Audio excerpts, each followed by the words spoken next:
Nishimura was a chronic gamer whose only successful relationship required a monthly subscription. However, when his guild met offline, his in-game wife turned out to be his classmate, but she was secretly freaky and wanted to taste his sword in real life. It all started by a quiet riverbank where a lowly named Ako asked an aura farming boy called Rushin to marry her on the spot. He pulled a main character move and shut her down because he once made a vow never to fall in love online again. However, this only made Ako push harder until he caved. Back in reality, Rushin's actual name was Nishimura, and he was just a chronic weeb wasting away like you. The next day at school, he announced to his friends that he had finally found himself a wife. Just then, a girl named Segawa walked over with her friend and called his otaku face disgusting. When Nishimura tried to defend the otaku culture, she shut him down before he could finish. Back at home, he logged in to clear his head as usual. Inside the dungeon, Ako was bragging about her love confession to the rest of the knights, while Nishimura's character was getting demolished in a corner of the same map. Over at the guild, Ako asked if he was okay, and he made it clear he was not. He and the other party members, Schwein and Master, began arguing once again about combat tactics that always go wrong. Despite the bickering between them, the squad had still managed to stay together for almost a year. Since Nishimura also finally accepted Ako's proposal, they were officially married in-game, which was honestly his best option considering his luck with girls in real life was the worst. While playing, Ako demanded that Nishimura only speak to her from that point forward, which got the whole team teasing him about his in-game relationship immediately. He reminded everyone it was just a game, but this saddened Ako, who dropped to her knees and begged him not to divorce her. Schwein then asked him why he rejected her so many times in the past, and Nishimura explained that in-game marriages made him uncomfortable because of past trauma. Ako jumped in to reveal that he once proposed to a cat girl who turned out to be an older man. And it left Nishimura so traumatized he vowed never to trust online girls again. Despite hearing this, Ako suddenly whispered that she loved him, and this hit him harder than a critical strike. While he was still trying to physically calm down, she revealed she was actually a girl in real life. Although he claimed not to care, their master also claimed to be female, only for both of them to brush the master off completely. To settle the debate, the master suggested their first offline meetup as a team, which shocked everyone at first, but they eventually agreed to do it. On the meetup day, Nishimura arrived first and started scanning the area for any of his teammates. Just then, Ako appeared behind him, and she was truly a small girl in real life as she had claimed. She latched onto him immediately, bouncing up and down with her massive melons going in every direction. She kept calling him Rushin despite his protests, and the name caught their teammates' attention. Nishimura was shocked to discover one teammate was Sagawa, the same girl who had bullied him earlier. Their student council president also walked over and revealed herself to be the guild master they had all been answering to. At a nearby cafe, Ako kept fawning over him while using his game name, and pushing her away only made her happier because he felt more real to her that way. After settling in, Goshin introduced herself to kickstart the meeting. Segawa stood up next but was too shy to say her gaming name aloud. Goshin explained that Schwein meant pig in German, and she had assumed no girl would want that name publicly, making Sagawa turn red when she realized she had been calling herself a pig for years. Ako pitied her out loud, sending Sagawa spiraling even harder, while Goshin said she assumed the name was an intentional joke. Nishimura went next and was visibly embarrassed to use his character name in public. Sagawa declared that his entire existence was already an embarrassment, before Ako finally went last and revealed she was also a classmate at their school. Everyone was shocked she used her real name online with zero concern for safety this whole time, so she explained that she had no clubs, no friends, and avoided school entirely because to her, life was easier that way. To cheer her up, Goshin admitted that she also had no friends despite being president, and Nishimura added that they were all her friends now, and Ako thanked them genuinely. Despite acting like he had accepted everything, Nishimura was still processing the fact that Ako was real, and he continued to stare at her like a dummy. Ako held on tightly to Nishimura with her melons defying physics as the conversation went back to Goshin. They asked if her family was wealthy since her father sat on the school board, and Goshin casually denied being rich, only to mention her family owned a few companies on the side. Hearing this, Nishimura instantly got jealous, and he stared at her in pure annoyance. This new information made Sagawa theorize about how Goshin afforded all her premium items in-game, but Goshin denied the accusation and explained she earned every coin of her gaming money independently. Ako got riled up at the privilege and started wishing for Goshin's entire health bar to deplete, until Nishimura calmed her down before things went south. Goshin explained that her family was strict enough to prevent friendships, which made Ako instantly switch sides and offer to fight the normies alongside her. Sagawa and Nishimura jumped into another argument about gaming priorities, and the debate got heated fast enough to make everyone else feel uncomfortable. When Ako and Goshin tried joining in, both got flamed immediately. Evening came as they wrapped up their meeting outside, and Nishimura apologized for assuming they were all guys, only to be brushed off without a second thought. Sagawa suddenly got in his face and warned him not to act familiar at school, which made Ako jealous enough to squeeze between them on the spot. On hearing this, Sagawa promised her she would never want a boy like Nishimura in this lifetime. After goodbyes, Ako and Nishimura walked home together, where she asked why he married her in-game if he thought she was a man. He explained that he kept game and reality separate and liked Ako for who she was, prompting her to grab his hands and confess her love right there. For a brief second, he felt happy, then he remembered his separation rule and rushed away from her, like a scared NPC. You are gay.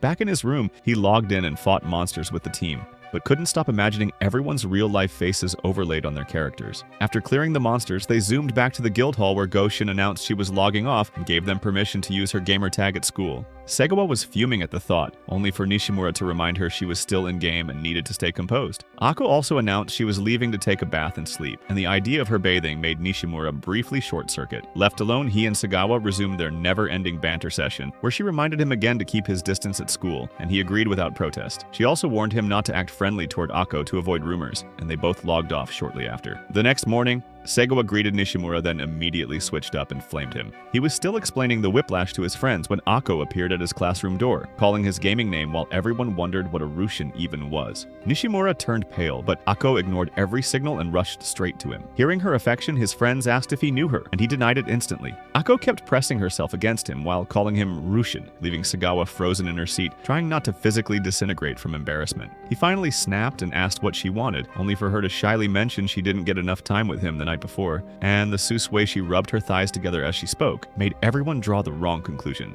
The entire class erupted as his friends demanded to know their relationship. Nishimura begged her not to answer, but Ako proudly declared he was her husband, and the reveal nearly ended him on the spot. Just then, Sagawa came to his rescue and steered the conversation toward Otaku territory. She winked at him, and he played along immediately, only for the worst outcome to still happen because Ako called Sagawa by her full gaming name in front of everyone, which made her scream, drag Ako outside, and send Nishimura running behind them. At a secluded spot, they tried explaining that gaming names were not for real life, but pea-brained Ako started crying because she thought they were denying their friendship in person. Nishimura proposed they play along for now, and Sagawa reluctantly agreed. They laughed it off and shared their real names for Ako to use instead, and she agreed on the condition they still called her Ako, regardless. Nishimura was about to decline, but she threatened him with his gaming name, so he folded faster than a chair at a wrestling match. On their way back to class, Ako revealed she had made him a homemade lunch as his wife. He tried reminding her the marriage was only in-game, but Ako could not process the distinction. Witnessing her logic break in real time, Nishimura and Sagawa exchanged concerned looks, and silently agreed Ako was a bit cuckoo in the head. During lunch at the student council office, Goshin tried explaining separate realities from the basics, only for Ako to respond that her love for Nishimura was purer than anything in the real world. Goshin immediately switched to Ako's side, leaving Nishimura in despair again.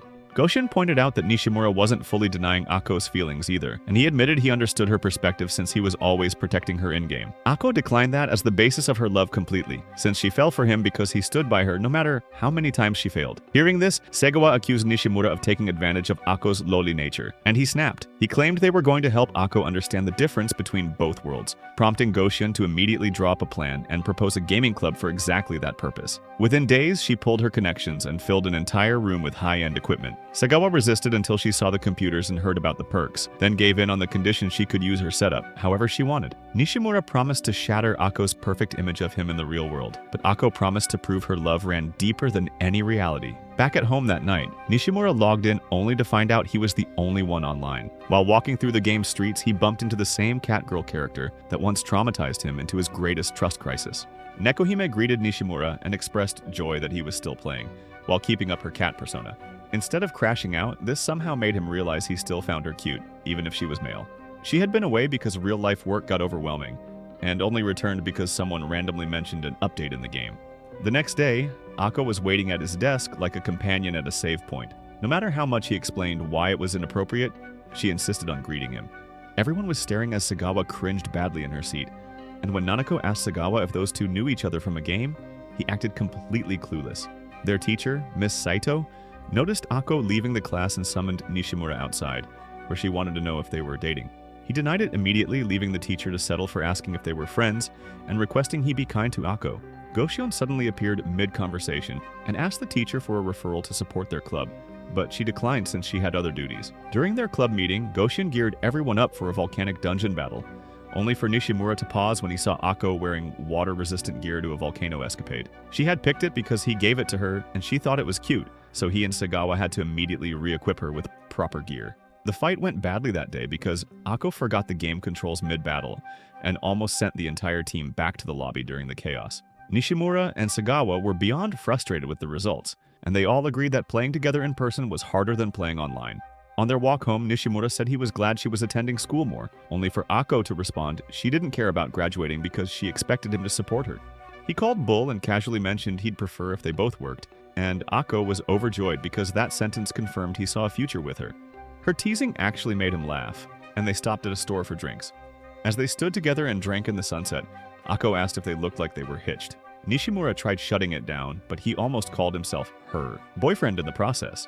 He continued to fumble for an excuse and ended up pulling the cliché line that it was getting late. The next day, Sagawa felt the club had been pointless because Ako was getting worse, and Goshin agreed while warning that the club was near shutdown without an advisor. Later that night in the game world, Nishimura asked Nekohime for advice about Ako's situation. She explained that Ako needed a reality check from someone in the real world, and he thanked her and promised to stay in touch. During lunch the next day, he addressed Ako formally and tried giving her that reality check. Ako detected the outside influence with maxed out perception and accused him of talking to another woman. He froze, but she still demanded the player tag so she could handle it personally. He immediately went back in-game to update Nekohime, who laughed at his disaster. Just before they said goodbye, Ako appeared behind him like a horror game jump scare, asking if he'd prefer her speaking like a cat too.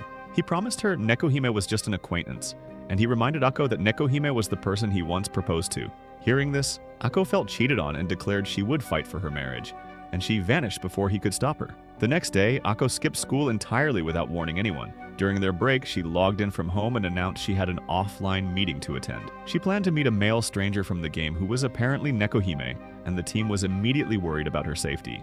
She confirmed she was happy with Nishimura, but now understood their happiness only existed in-game. She asked what the difference between game and reality even was to him, and Sagawa had to warn her that she didn't sound like herself. This made her ignore everyone and announce she was logging off. After asking Nishimura if he approved, he told her to go. Sagawa and Goshin were furious because it looked like he was supporting her bad character, but he insisted Ako had finally learned to separate both worlds. Nishimura went outside to grab a drink and started spiraling in the comfort of his solitude. Sagawa and Goshin ran up and revealed Ako's meeting was at 6 p.m. at the station, demanding he stop her, but he argued he had no right as her real-life non-husband. Sagawa dropped her act and told him straight that she knew he liked Ako. Liking someone was reason enough not to let them walk into danger alone, and Goshin added that his obsession with separating realities was erasing his own feelings. Nishimura admitted that meeting Ako in person made him genuinely like her, before clarifying he cared about the real Ako, not just the in-game one. The girl screamed at him to stop talking and just go, so he took off running immediately. As he left, Sagawa muttered that both of them were hopeless. He sprinted to the station and found Ako before the meeting started, where he declared he did not approve of her meeting strange men offline. He added that even if they weren't married in real life, the in-game marriage still meant something. Just then, Miss Saito suddenly appeared, and Ako revealed she was actually Nekohime. Nishimura rejected the idea of it because Nekohime was supposed to be an old man, only for Ako to explain she always sensed Nekohime was a woman and invited her out to prove it.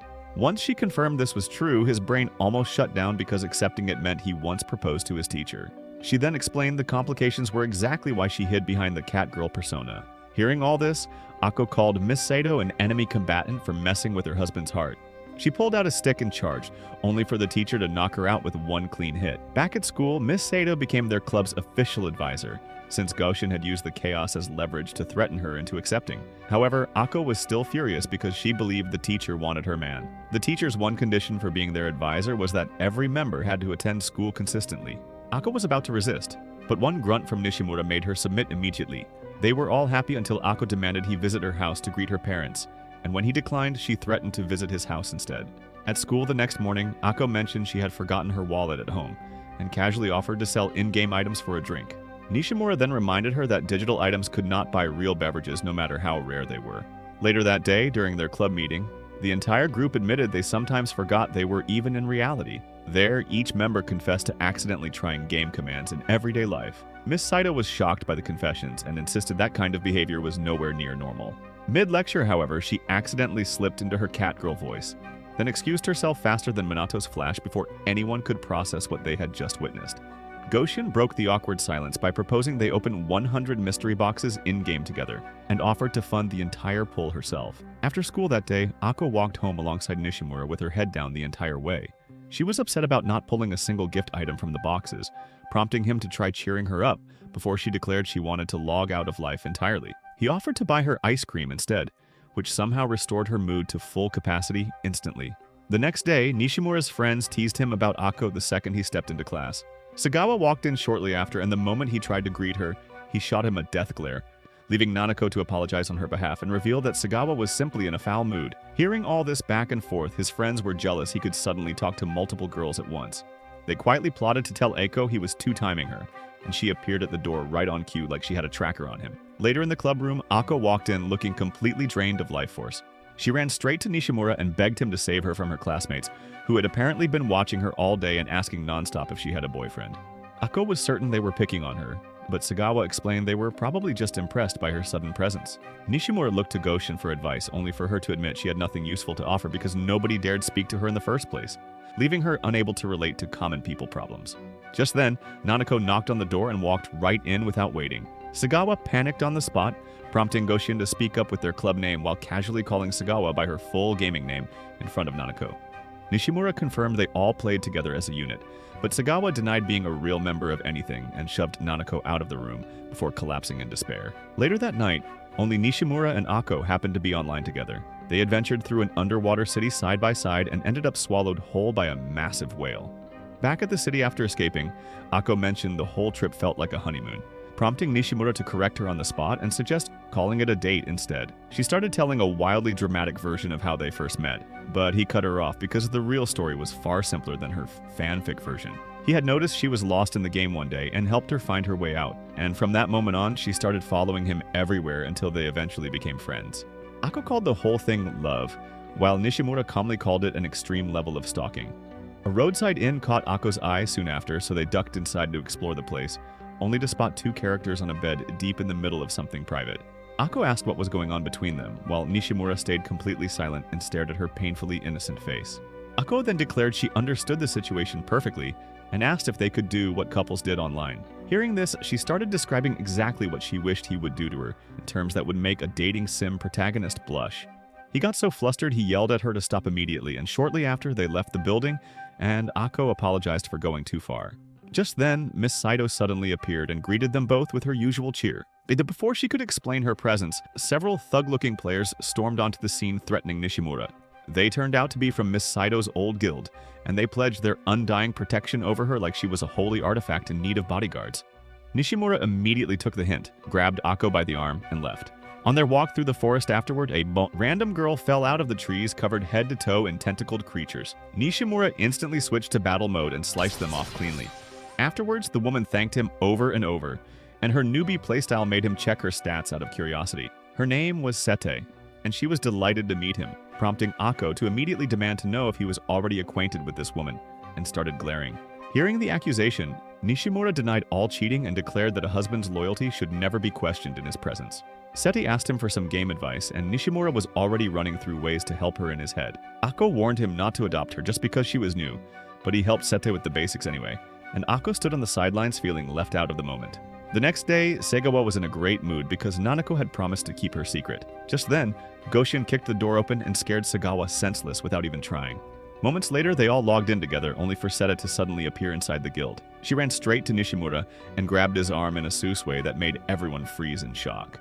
Despite every stare aimed her way, Seti kept holding Nishimura's arm with a smile. Sagawa asked who she was, and Nishimura tried explaining the situation while wriggling out of her grip. She offered to help Seta herself, only for Seta to tighten her hold even further.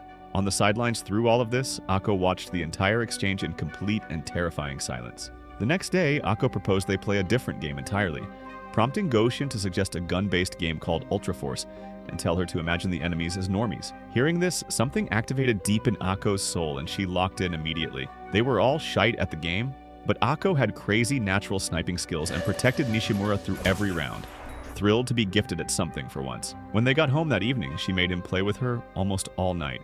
Back at school, Nishimura was complaining about lack of sleep when Ako appeared acting strange. She was scanning the hallway for enemy soldiers from the new game, prompting him to scold her for being too absorbed, but she pointed outside fantasizing about targets. Just then, Nanako interrupted them and asked about their club meeting. She kept asking about in-game details until it eventually clicked that Nanako was Sede herself. When she confirmed it, everyone was stunned silent. She wanted to join the club because they all seemed to enjoy it, leaving Sagawa to conclude that her life was truly permanently over. Nanako kept praising Nishimura and announced that her view of him had completely changed. She turned to Akko and asked if their relationship was really just in-game, before pressing her milk jugs against Nishimura and asking Akko directly if they weren't dating in real life. Hearing this, Akko locked in at the body contact in silence, while Nishimura immediately broke free and begged Akko to calm down. She called him a half-wit and ran past a completely zombified Sagawa in tears. Later that day, they went to their advisor to discuss what happened. Seeing Nishimura with Nanako had hurt Akko deeply, even though Nanako had no real interest, so they decided to give her time before approaching. They met in the club room after class to plan their approach, but Akko was ignoring all their calls, so Nishimura decided he would reach her through the game. He found her in a dark zone, where she ignored everything and only asked for help leveling up. She declared she had given up on every reality where they weren't a couple, and planned to reach the peak level and reincarnate into a better character in her next respawn. After that, she announced she was quitting school and living inside the game entirely. Nishimura tried changing her mind, only for her to disable her chat and stop responding altogether. The club was worried, but admitted she had improved in some ways since they all started. They encouraged him to stop her since he understood her best, and he declared he would do it in his own way. On their walk from school later, Sagawa finally revealed exactly why Akko loved Nishimura. She was always messing up and other players abandoned her for it, but Nishimura was the only one who encouraged her to try again. His consistency made her attached because it meant a next time always existed. The realization made him feel warm inside, prompting Sagawa to mention she also felt the same way about him. He stopped in shock, only for her to immediately backtrack and clarify she meant it about the whole club, and that she needed him to bring Akko back. The next day, Nishimura skipped school and went to Akko's house. At the door, he bumped into a mommy version of Akko and got flustered on the spot. After stammering through his introduction, she realized he was the hubby Akko always mentioned at home. She turned out to be Akko's mother, and she was grateful someone had finally come to visit. She had to leave for work and entrusted Akko to his care, while adding that he would probably be taking care of Akko permanently. The weight of that hit him harder than a spontaneous boss fight, and she topped it off by handing him Akko's room key and her future. He wasn't too thrilled about the key part, but was happy about their future together. He then unlocked the door and walked right into Akko standing there without plot armor. He ran out immediately and yelled at her for cosplaying Yoruichi. So she explained she liked being comfortable in her room and didn't expect his presence. After a moment, she invited him back in, only for him to open the door and find her in her full birthday suit this time. Yes! Yes! Yes! Yes! Yes! Yes! She asked him to be gentle and he slammed the door shut between them. No! No! No! She finally got dressed and served him tea in her room, where she asked what brought him to her house. He promised he wasn't there to drag her back to school so they could just have fun together for the entire day. Later that afternoon, he helped her work toward her reincarnation goal and taught her advanced techniques. She was suspicious at first, but he promised to stay until she got it right. They played together all day, and at club time he pulled out a laptop Goshian had given him. In the game world, they met everyone at the guild hall, where Nishimura announced that if Akko was dropping out, he would join her. Since Miss Saito remembered he wanted to handle this his way, she let him ride on. In reality, at the same moment, Akko immediately turned around and yelled at him to stop. She begged him not to drop out because he would lose all their friends, causing him to turn the question back and ask if she was fine with that. Back in the club room, Sagawa noticed they had gone silent in-game. Miss Saito guessed they were probably talking in person, so she told everyone to try and wait it out. Back at Akko's house, he asked if she truly didn't want to return. He listed everything he had noticed about her, and Akko was stunned by his attention. He aura farmed for a moment, then reminded her he was her husband, before asking if she had fun with him that day. She admitted it was one of her max days, and he agreed before mentioning he'd love to skip school and hang out with her daily. He added that he once believed the game was all he needed, only for her to show him life could be fun too. The club made everything better, and Sagawa wished they could all be together forever. Akko said she wanted that as well, but she felt life was too hard. He then pulled a simp move and proposed a balance. They would play the game whenever reality got exhausting, and come back to reality whenever she felt better. On hearing this, Akko cried and promised she would keep going as long as he was there by her side. When she returned to school, her classmates swarmed her with questions until she was completely overwhelmed. Nanako stepped in and announced Akko had skipped school with her boyfriend the day before. The topic soon shifted to boyfriends, prompting Akko to immediately calm down, while Nishimura and Sagawa watched from the doorway with smiles on their faces. The other girls kept fawning over her, and Akko declared that her husband was the GOAT. Meanwhile, Nishimura's marriage vow had a backstory that traced all the way back to his early days in the game. Right after Miss Saito rejected his proposal, his friend Yuyun delivered another devastating blow the same week. Yuyun's in-game wife had secretly married another player using a hidden, alternate character, and the betrayal destroyed him completely. He swore off in-game relationships for good, while Miss Saito made things worse by claiming two men couldn't marry in the game anyway. That was the moment Nishimura and Yuyun made their pact to never get married online again. He wrapped up the story by mentioning that Yuyun had since gotten divorced again and was already on wife number 3. Hearing all this, Ako immediately declared that she was never getting divorced from Nishimura under any circumstances. She poured her heart out about how much she loved him and told him not to waste the opportunity, prompting Nishimura to buffer for a full 3 seconds before admitting he loved her too, and not just in the game. The confession made him so shy that he logged off immediately and screamed into the void of his room like a malfunctioning NPC. In class the next day, Miss Saito accidentally called him Rushin instead of Nishimura, and the entire classroom erupted in laughter while he wished the floor would swallow him whole. After class that day, a group of girls suddenly surrounded Ako and shoved fashion magazines in her face. She was completely overwhelmed, and she ran straight to Nishimura the moment he walked in. Later in the club room, Ako showed him the magazine and complained about how anyone could enjoy reading it, prompting Sagawa to step in and reveal to her that such magazines were essential for girls. They covered basic life skills, style, and preparation for adulthood, while pointing out that the real world only respected people with experience and awareness. Without all that knowledge, Ako would apparently struggle to get a job or even function as an adult. The lecture left them all in despair deep enough to rival a protagonist's darkest arc, and Miss Saito had to tell Sagawa to breathe. Just then, Goshin walked in, heard the story, and laughed at all of them immediately. She reassured Ako about her situation, while Sagawa promised to talk to Nanako about taking it easier on her. Later that day, they decided to log into the game with Nanako to complete a quest and help her level up. Ako was annoyed because Nanako was already better than her in real life, and was now catching up fast in game as well. Sagawa defeated a giant wolf-like beast to clear the path for Nanako's experience gain, while Nishimura showed Nanako how to summon a pet, only for her to pick a dog without a single second of hesitation. Everyone was shocked at her impulsive choice, and on hearing her choice, Sagawa turned the moment into a lesson and berated Nanako for not reading the guide she was given. She pointed out that the lack of preparation had caused everyone to get booted multiple times because of her, before directing the lecture at Eiko and warning her that real life punished the unprepared in exactly the same way. Just then, Nanako reminded them all that final exams were approaching fast. The reality check hit the entire club at once, prompting Goshin to declare the club off-limits until results came in. She added that summer vacation was coming after exams and hinted at something special she had planned. On their walk home, Nishimura asked Ako about her study situation for the upcoming tests. She casually mentioned wanting to be a housewife so exams didn't concern her, causing him to ask more questions and discover that she had actually failed her midterms completely. This had Nishimura totally shocked, as he didn't believe she was that dull. Back at home, he was stressing about how he couldn't confess to Ako if she was stuck in makeup classes. His sister suddenly appeared and asked him for help with her own studies, but the request gave him an idea, making him to rush off to plan without helping her out. That night in-game, he proposed the idea of studying together through the game. Everyone was on board except Ako, who felt deeply betrayed by the suggestion. They split subjects between each member and turned the guild hall into a classroom, while Ako kept trying to escape and complaining that games were meant to be fun. They cornered her every time, and Miss Saito sealed her fate by revealing there were no makeup classes this term. The final exams came around and Ako looked like a ghost who had already accepted the afterlife. Miss Saito marked the scripts early and Ako passed every single one, causing the entire club to celebrate the girl who just wanted to play more games.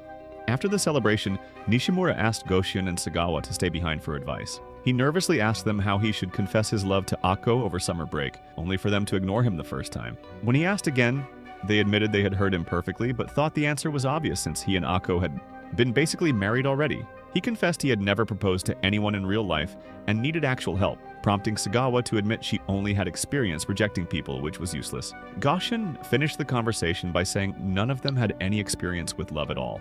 The summer break eventually arrived, and Goshin gave the farewell address as student council president.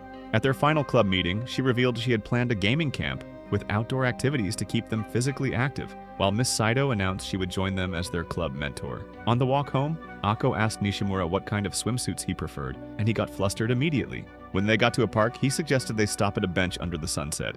He opened a note that Goshin and Sagawa had supposedly written to help him, only for the contents to be completely useless. Frustrated, he decided to just speak from the heart, while Ako looked at him with anticipation as he stammered through his words. After several agonizing moments of buildup, he finally asked her to be his girlfriend.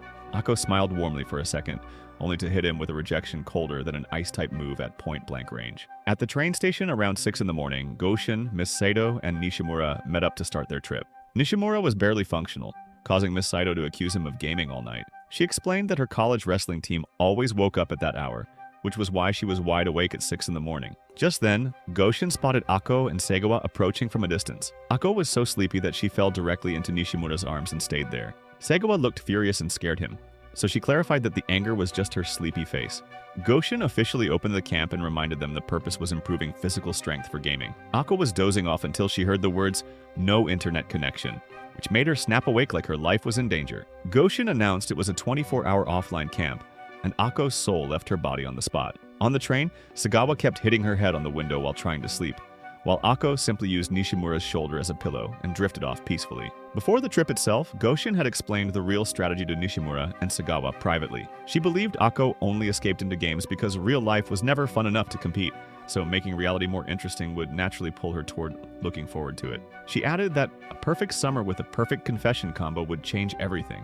Hearing this, Nishimura asked what a perfect confession looked like, and Goshin promised the camp location was ideal for one. They arrived at the cottage, which was bigger than most of their houses joined together. Miss Saito asked how much Goshin paid, prompting Nishimura to remind her not to ask students about expenses. Akko compared it to a hotel, while Sagawa was already asking about cleaning duties. Goshin explained the caretakers had handled everything, only for Miss Saito to get fired up about the camping experience, requiring them to make their own beds. Hearing the boomer take, everyone just stared at her in silence. Since the mansion had a private beach, Nishimura headed out first to check it out. Akko came running out in a swimsuit that left very little to anyone's imagination. She bounced toward him with her melons going in every possible direction until his brain went completely blank. She got shy and said she had picked the swimsuit confidently at the store but felt different actually wearing it.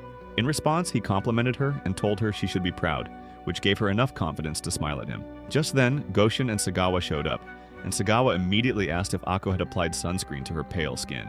Akko didn't know she needed it, so Sagawa started applying it for her.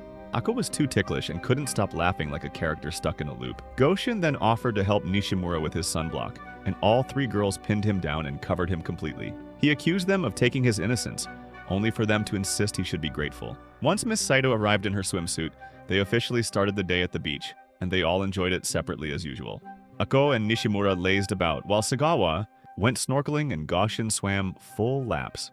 Around midday, Miss Saito insisted they play together as a group instead of splitting up. Nishimura explained that they always did things individually, then regrouped to talk about it.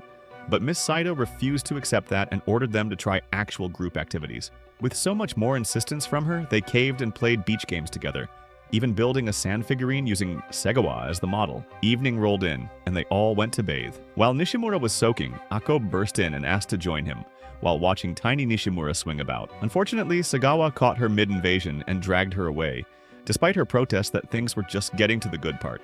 After everyone was clean, Goshin declared they were having a barbecue outside. Akko noticed nobody had prepped the ingredients and decided to handle it herself. Sagawa excitedly offered to help, only for Akko to decline and send her into despair. After a hearty meal, Nishimura noted that Akko was the only one among them with actual cooking skills. Goshin set off fireworks, and as they lit up the sky, Akko suddenly started crying. She admitted she never expected a day like this and that it felt too good to be real, and she thanked Nishimura for making all of it possible, and he told her he felt the same way about her. Hearing this, he turned to her and confessed that he loved her. Akko was initially shocked, then returned the feeling and said they made a perfect married couple. It hit him like a freight train that she still thought they were talking about their in-game marriage. He gathered Sagawa and Goshin to report the failure, and they realized Akko still hadn't separated both worlds and saw everything as connected. Nishimura was spiraling because being married was technically a bigger commitment than being boyfriend and girlfriend, so the girls concluded their entire plan had backfired. Just then, Miss Saito showed up and told everyone to go to bed. The next morning, Goshin announced they were heading to Flores Hotel. The hotel was collaborating with Legendary Age, and everything in the real hotel reflected in the game. They collected tokens, explored the game layout of the hotel through the computers in the lobby, and then they each went to their rooms to use their earned items. In-game, Akko asked Nishimura to come to her room instead of catching up with the others. They sat on her bed and she pointed out that they were alone together in a hotel room. She mentioned she had been waiting for this moment for a long time, prompting Nishimura to immediately log off and back on in panic. She then requested they exchange rare material through text, and he put on a sinister expression as he considered it. While chatting with Akko in-game, Nishimura got automatically logged out without warning. He spilled his drink during the panic and had to clean up before trying to reconnect, only for the game to keep rejecting his password because it wasn't Big Daddy at 9. Seeing the rejection message over and over, he remembered Goshin's earlier warning about hackers becoming more active on their server. After several failed attempts, it dawned on him that someone had stolen his account. Without wasting a second, Nishimura rushed to Akko's room and banged on her door frantically. He explained through the door that someone else was playing as him at that moment, and she opened the door in tears, then hugged him in relief. He went straight to their chat logs to see what the impersonator had been saying. The hacker had been playing as him and pressuring Akko to send pictures. He went too far too quickly, prompting Akko to immediately detect that it was not her Pookie Bear. She then confronted the impersonator and told him to stop using her husband's face to say disgusting things. While watching him finish the read-through, Akko apologized to him unexpectedly. She felt guilty because she had briefly believed the impersonator was actually him, and the weight of that sat between them in heavy silence. They called in the rest of the club, where Goshin apologized because she had organized the hotel trip, while Miss Sato warned them all to be more careful with public computers going forward. They reported the incident to the hotel, and Nishimura confirmed he had already reset his password.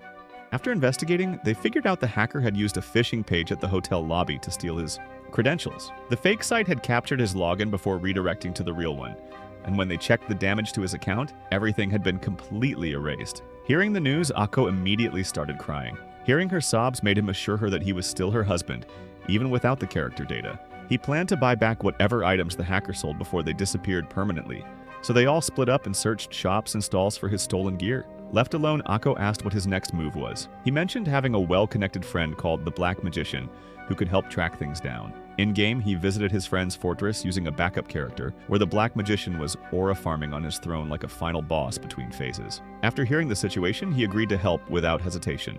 Miss Saito also recruited her loyal fan club to assist with the search, while Goshin found a seller with most of his items at inflated prices and insisted on buying them herself to ease her guilt.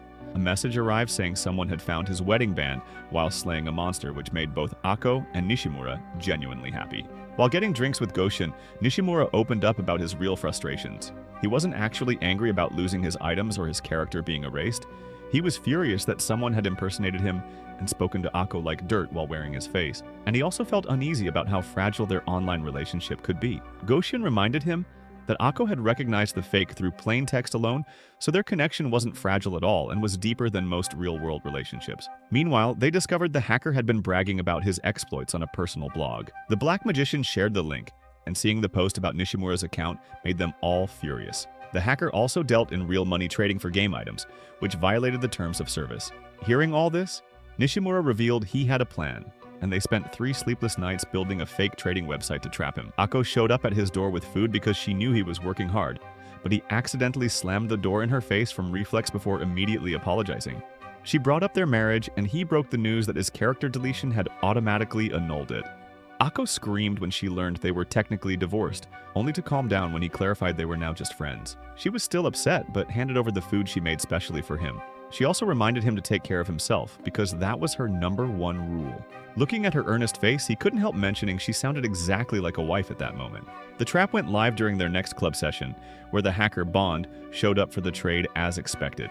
Goshin contacted the admins the moment the transaction began, while Nishimura stalled until they arrived. The Game Master then transferred them to a private realm and addressed the violations. Bond was smug about it until they revealed the phishing evidence. Nishimura explained they had built an entire fake website with backdated entries just to capture his real identity, leaving Bond baffled that anyone would go that far for a game. Nishimura looked him dead in the eyes and declared it was payback for making his Pookie shed tears. After Bond was handed to the authorities, Nishimura's account was fully restored. The simp immediately got married to Akko again in front of the entire guild, and after exchanging rings, he admitted he never wanted their relationship to be something that could be erased again. He asked her to love the real him a little bit more, only for her to refuse, and his heart sank. She then explained she couldn't love him more because she already loved him at maximum capacity, before running into his arms with enough force to knock a tank off balance. Later on, Goshin invited Akko, Sagawa, and Nanako over to her mansion for a sleepover, and they were all in shock about how massive the property was when they arrived. Akko kept complaining about the size, prompting Sagawa to remind her of the real reason they were there. Akko hadn't touched a single summer assignment, and needed to finish them immediately, while she wished Nishimura was there. On hearing her, Sagawa reminded her that boys were not allowed at sleepovers. This made her immediately ask why Nanako was invited, and Sagawa explained it was to help Akko learn to socialize without Nishimura as a buffer. Akko protested that Nanako was the worst possible choice because she was like the final boss of social interaction. Just then, Nanako reminded them she could hear every word they were saying. Right inside the house, 2 lines of maids welcomed Goshin back home and called her mistress. Goshin introduced her friends, and the maids all started crying because their long-awaited wish of her having friends had finally come true. Their reaction made Goshin embarrassed, but when Akko tried cheering her up by relating to the friendless experience, she told her to keep her pathetic support to herself. The maids then revealed they weren't actually real maids, and had made the costumes specifically for the occasion. One of them offered Akko a maid outfit, and it sold her immediately despite Sagawa begging her not to buy into it. They reached Goshin's room, which was enormous on every wall. Nanako found an inner room with a massive computer setup, prompting Sagawa to judge her and comment that she wasn't a day trader. Goshin sat down, went into nerd mode, and claimed she could earn 100 million in seconds. However, as she flexed on and on, Sagawa had to beg her to stop.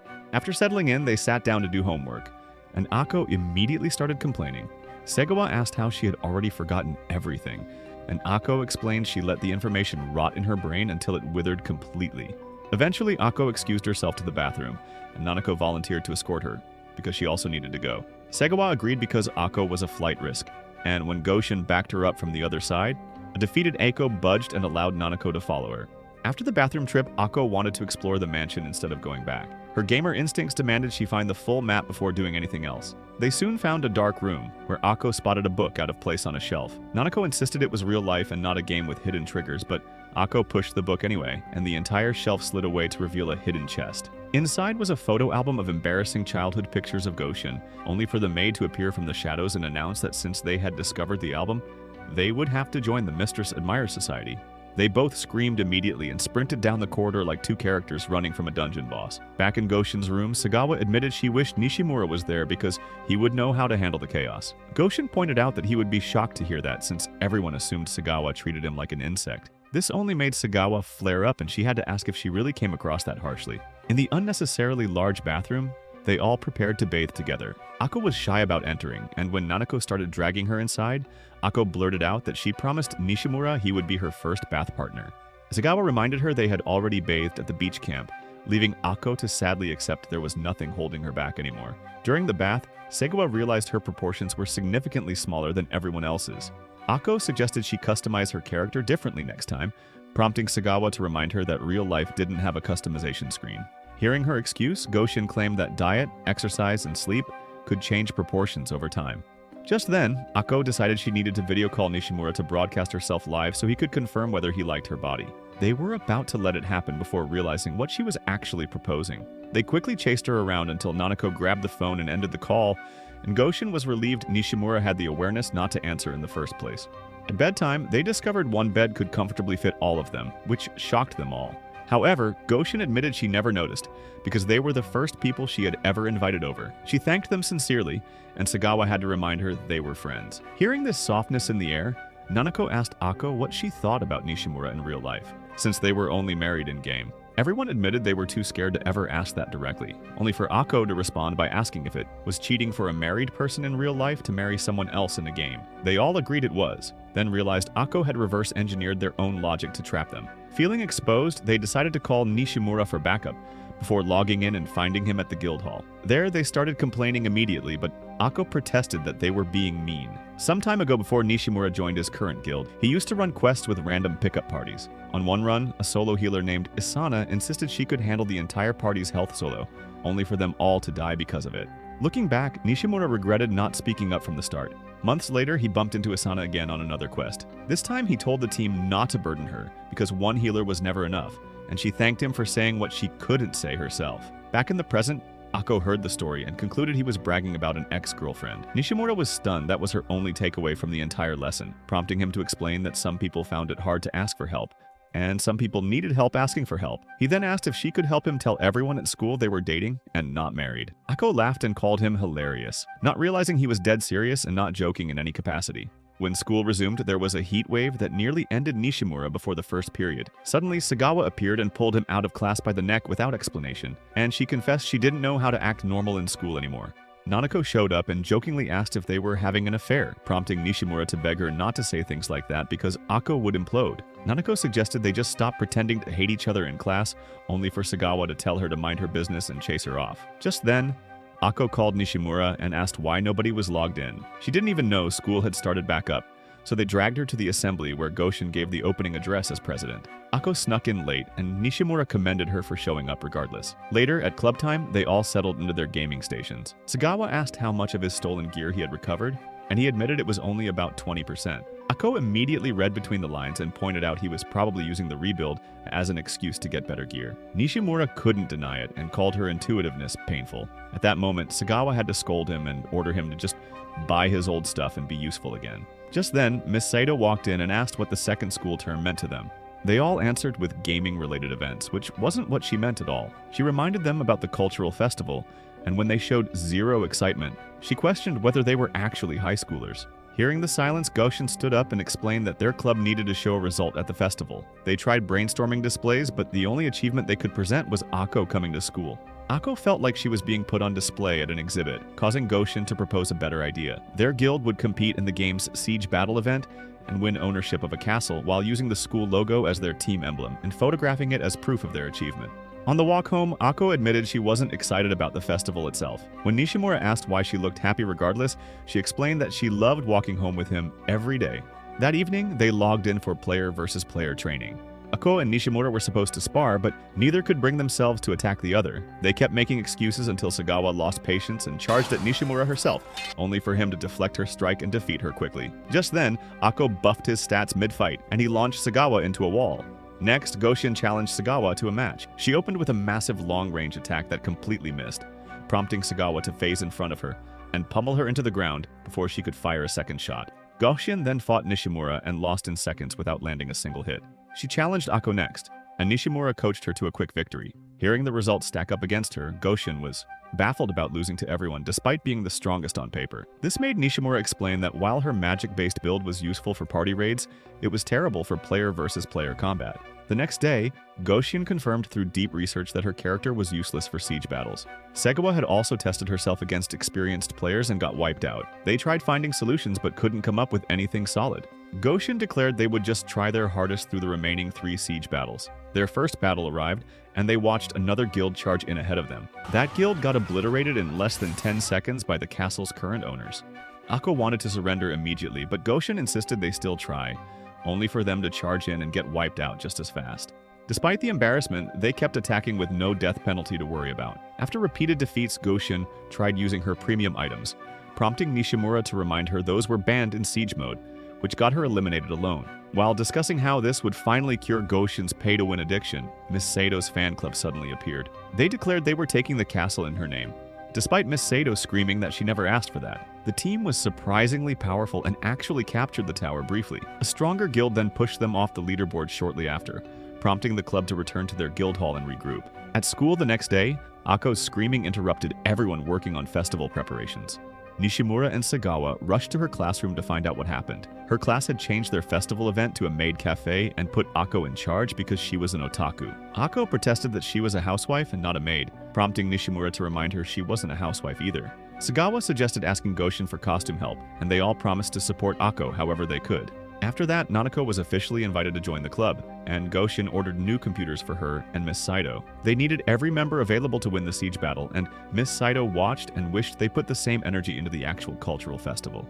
They all logged in together, and Goshin revealed her strategy for attacking the smallest fortress. When they complained about being only 6 people against 20, she admitted she had recruited reinforcements by hiring members from the biggest guild on their server. Sagawa muttered that she knew Goshin would solve the problem with money. In the distance, the recruited army appeared on the horizon carrying an aura that made them look like the main characters of a completely different anime. The guild Goshin hired was called Wallenstein, led by a confident player named Bats, whose squad looked strong enough to carry any siege on their own. After quick introductions, both teams officially formed an alliance for the upcoming battle. Just then, Wallenstein's healer approached Akko and spoke in peak gamer jargon that flew over her head. Akko deflated instantly because she couldn't understand a single word of it, prompting the 2 healers to split duties between their respective teams to keep things simple. Before they began, Miss Saito revealed that she was only there to observe as their club mentor and wouldn't be participating.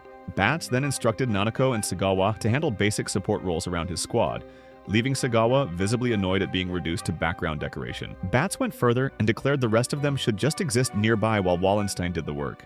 Nanako pointed out they were being treated poorly, and Sagawa agreed with her entire being.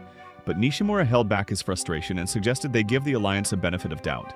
When they arrived at the fortress, Bats ordered Akko and Nanako to circle the perimeter as decoys. Nishimura acknowledged that the tactic was effective but deeply disrespectful to his teammates. Goshin also agreed the strategy was sound, but hated the way it was being executed. Despite their frustrations, they followed the plan, and Nishimura and Sagawa charged in to fight. As Nishimura engaged an enemy, Bats swooped in and stole his prize mid-combo. Although the club members had to admit Wallenstein's tactics were efficient, they were still frustrated. Just then, Bats made it worse by ordering the club to simply tag along behind his squad for the rest of the siege. The fight became painfully boring as Wallenstein cleared every opponent without help, after which they told them they took too long getting there. Akko and Nanako finally reached the inside of the fortress and found their teammates standing there in silence, since Bats had already defeated every defender. He then ordered Goshen to place their crystal on the stand immediately, which she did. An announcement confirmed their victory, but Goshen reminded everyone to stay alert for counterattacks. Bats dismissed her concern and promised his squad would handle all threats, while telling the club to sit inside and do absolutely nothing for the remaining 10 minutes as well. With time to spare, the club members discussed their so-called win. Nobody felt any sense of accomplishment, and the experience was completely hollow. They were still processing the emptiness when a notification revealed Wallenstein had dissolved the alliance. Before anyone could react, Bats appeared behind them with a sinister grin. He started casually deleting the club members one by one, before shattering their crystal, placing his own team's gem on the stand, and declaring it an easy victory. Goshen asked why he betrayed them, and Bats admitted he did it purely for entertainment. At his reply, she calmly accepted the outcome and wished him farewell. They walked away as she added that they would most likely cross paths again, and her composure visibly unsettled Bats. Back in the club room, Miss Saito was spiraling while the members stared at their screens in silence. Later, Sagawa and Nanako walked together and reflected on the loss.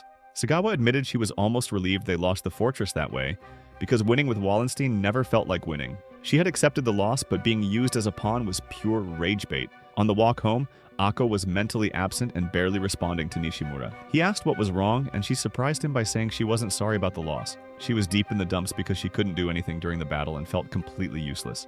He then tried to comfort her by pulling a rubbish move by pointing out that he also couldn't do much. Hearing this, Akko clarified that her frustration wasn't about the loss itself, but about the pattern. Whenever she tried to do anything meaningful, nothing good ever came from it. She claimed she had spent her life avoiding action to avoid failure, and seeing their crystal destroyed reminded her of every time she chose to do nothing.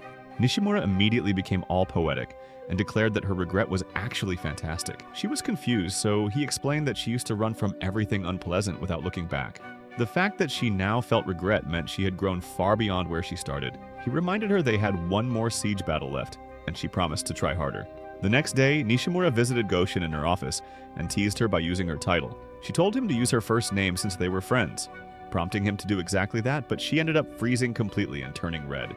She stammered that he was the first boy to ever call her that, and he begged her to stop making it weird. Goshen composed herself and asked why he was there. He wanted to discuss their strategy for the final battle, and she revealed she had purchased powerful new gear. He realized how expensive it must have been, but she brushed off his concern entirely. When he walked into the club room, Akko, Nanako, and Sagawa greeted him in maid costumes they got from Goshen. He was glad to see her festival preparations were progressing, but Akko's face revealed the truth. She admitted she hadn't done anything beyond the costumes for her class's maid cafe. Hearing the confession, Nishimura followed her to her classroom and helped her announce to everyone that she needed assistance. The class panicked because only a week remained, but they immediately started organizing tasks, leaving Akko stunned that people actually helped the moment she asked. Nishimura reminded her that speaking up was always the hardest and most important step, since there were times when relying on others was the only way forward. That lesson somehow gave him an idea for their final siege strategy. They all logged in and visited Miss Saito's fan club to request an alliance, and the party agreed immediately because Wallenstein had also humiliated their overlord, and they wanted revenge. After that, they approached Nishimura's friend, the Black Magician, for a second alliance. He initially declined because his guild was focused on protecting their own territory. Nishimura then explained that they would simply announce the alliance publicly, but they didn't really need the Black Magician to actually fight.